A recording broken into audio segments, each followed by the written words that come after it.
你觉得你外甥涛涛怎么样？帅呀，很棒啊，是不是？回美国你会想我？当然会想你咯，天天都会想你。怎么不会想你？是外公的好外甥，是不是？十几年你没见我，你觉得怎么样？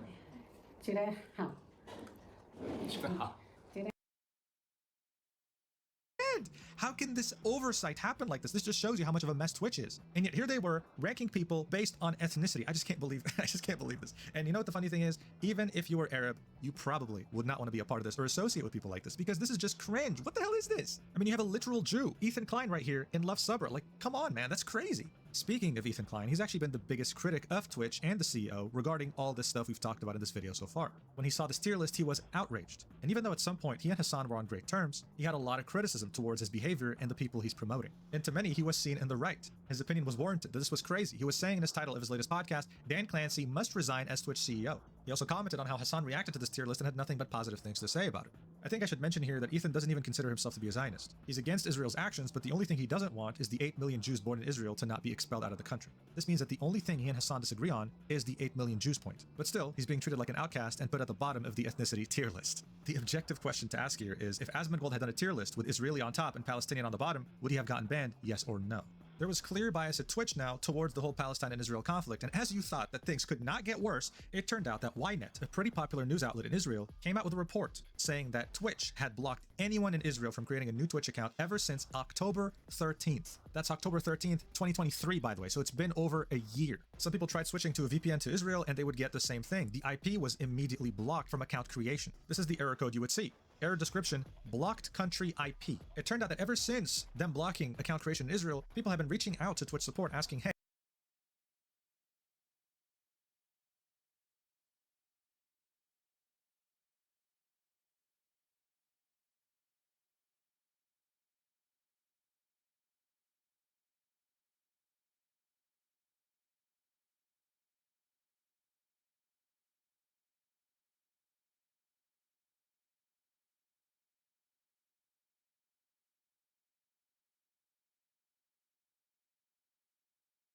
hey, is this normal? And Twitch would reply with something like this. I'm really sorry that you're having issues creating an account. We have reviewed your case thoroughly and can confirm that, unfortunately, you are not eligible to create a Twitch account. As a result, we will be closing your case at this time, explaining absolutely nothing about the situation and just brushing it off and closing the ticket. This was so big that the Times of Israel picked up this story as well, confirming that yes, users in Israel could not create an account. The Jerusalem Post picked up the story as well, echoing the same things that were said in Ynet and the Times of Israel. A streamer by the name of Dan Can't Stream has made it his life's mission to go after Twitch and prove that they did this deliberately and that this wasn't just a mistake. He says that as early as May 2024, there was a small ignored effort with the hashtag #BattleWathTwitch, which aimed to get Twitch to answer why they could not create accounts from Israeli creators. While we're talking about this, I should mention that this wasn't just related to Israeli citizens, this was also related to Palestinian territories such as the West Bank and Gaza. So this accusation was pretty damn big, right? Twitch, and especially its parent company Amazon, does not want to be perceived as anti-Semitic, but that was exactly how people were perceiving them now. So not even a day after these accusations started surfacing, Twitch support made a tweet. We wanted to address concerns we've seen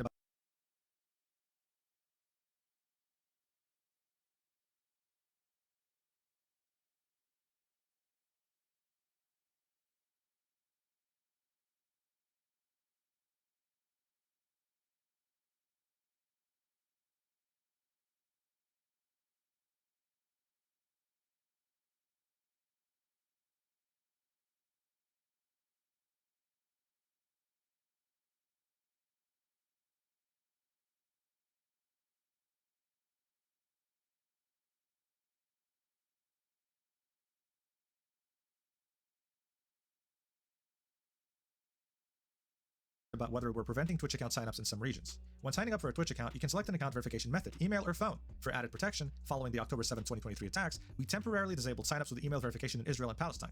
We did this to prevent uploads of graphic material related to the attack and to protect the safety of users. Signups were not disabled, and we continue to see signups from both regions. Users could choose to sign up with phone verification. We've learned that, inadvertently, we did not re-enable email verification signups for either region. I'm just going to interrupt this tweet real quick to mention something. This argument falls apart when you realize that they didn't do this when Russia invaded Ukraine. They didn't do this to Yemen, they didn't do this to Lebanon. Lebanon, and they didn't do this to Myanmar, a bunch of countries currently at war. Anyway, let's continue. We deeply regret this unacceptable miss and the confusion it has caused. We've fixed the issue, meaning all affected users can sign up with email verification. We've also heard concerns about whether our community guidelines apply to all content on our service. We continue to enforce our rules as consistently as possible and are actively reviewing content and taking enforcement action where needed. So this last paragraph was in reference to Frogan and her panel in TwitchCon with the ethnicity tier list, as well as Hassan. But they were pretty much saying that, oh, don't worry, only email verification was disabled, phone still worked, we still received signups. However, as you can see right here, they got community noted.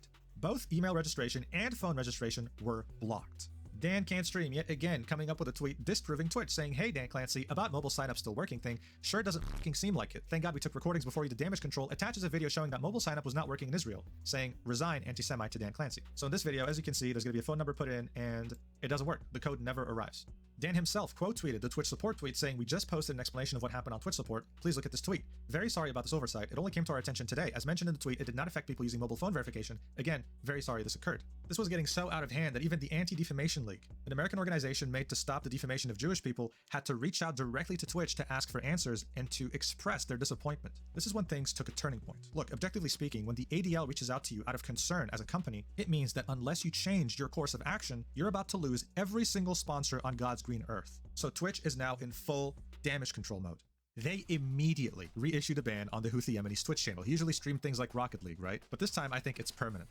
And they banned every single streamer on the Twitch-sponsored panel. Let me just remind you, this was at TwitchCon, but every single streamer here, including Frogan and Denims, the person who threatened Asmongold's life for $30,000, got banned for 30 days. This is not a permanent ban. This is a 30-day ban. Now, people were wondering how an oversight like this could happen. Almost a year of people in Israeli and Palestinian territories not able to create an account truly made people wonder if this was an oversight or if it was done on purpose. Well, Twitch had a lot of layoffs in the beginning of the year, 500 employees, and Dan Can't Stream pretty much revealed that most of these layoffs were on the trust and safety team and were relocated to a cheaper location, which is Egypt, a country that doesn't famously have a friendly relationship with Israel.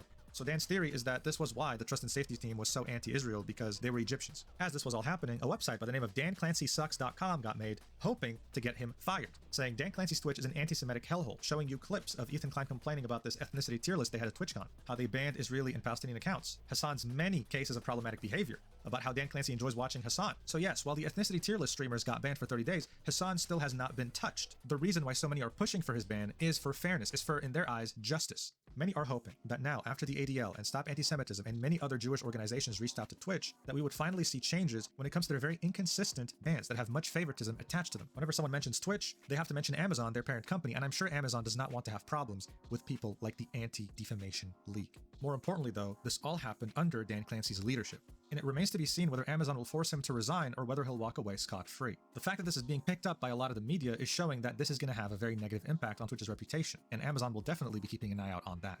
Let's see what happens. But for now, I hope you enjoyed the video. If you watched till the end, I love you so much. You're awesome, and yeah, I'll see you in the next video. Love you. Mwah.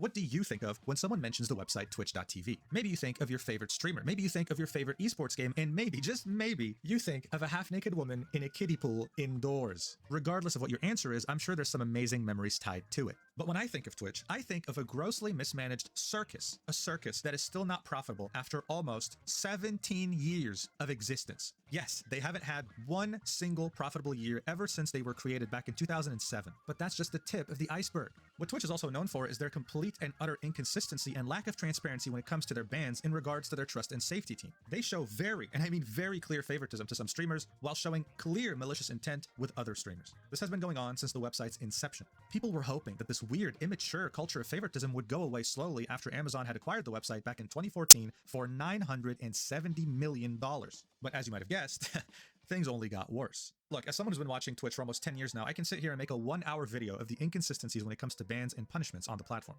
But I'll just show you a couple, because it'll be enough for you to understand why I wouldn't trust a single Twitch employee to put the fries in the bag at a McDonald's. In 2020, the streamer Alinity was dancing on stream. She showed her nipple by mistake. That's considered adult content. In any case, she got banned for 1 day. Cool. In the same year, 2020, a well-known streamer by the name of Pokimane, who I'm sure you've heard of, opened up a hub link, okay? One of the biggest adult video websites, showing what was on the front page. Yes, many videos of people getting penetrated. She said it was an accident. In the end, she only got a warning from Twitch, okay? Not even a ban or anything, an email saying that, hey,